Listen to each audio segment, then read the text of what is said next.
medyo cautiously optimistic, no? Mm. Dahil ang malaking problema natin, hindi nga naririgay yung confidence ng mga investors, both local and foreign hanggang ngayon.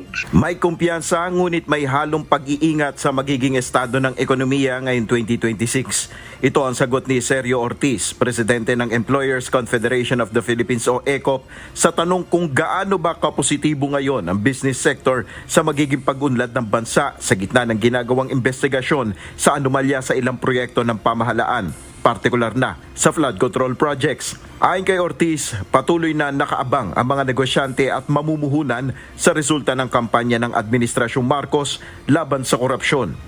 Mostly, naghihintay pa ng talaga sagot doon sa gusto na mangyari. Nawala nga yung ICI na sana inaasahan, walang nangyari. So ngayon, naghihintay ang tao kung susunod na step para sunod yung maparusahan itong mga talagang yung mastermind dyan. Dahil dito, may posibilidad anya na bumagal ang takbo ng ekonomiya ng bansa sa taong ito kung hindi tataas ang kumpiyansa ng mga nasa sektor ng pagnenegosyo. Well, nandiyan naman talaga indication Dahil nga bumaba investment, tapos pati tourism, bumaba, naiiwanan tayo na ating mga kalapit bayan.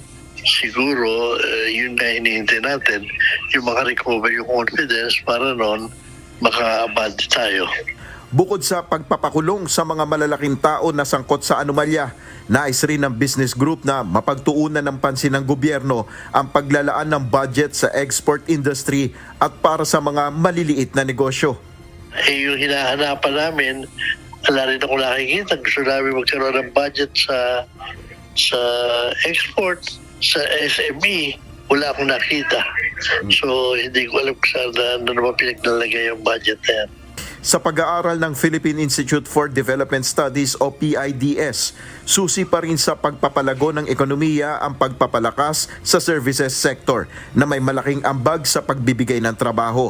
Ayon sa think tank, habang patuloy na lumalawak ang services sector, kinakailangang pataasin naman ang labor productivity upang matiyak na ang structural na pagbabago ng ekonomiya ay hahantong sa mas mataas na kita para sa lahat at magtataguyod ng malawakang pagunlad.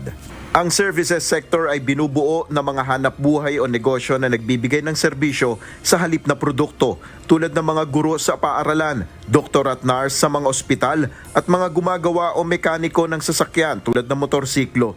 Nel Maribuho, UNTV News and Rescue, Diyos ang aming sandigan, serbisyo publiko ang aming pinahalagahan.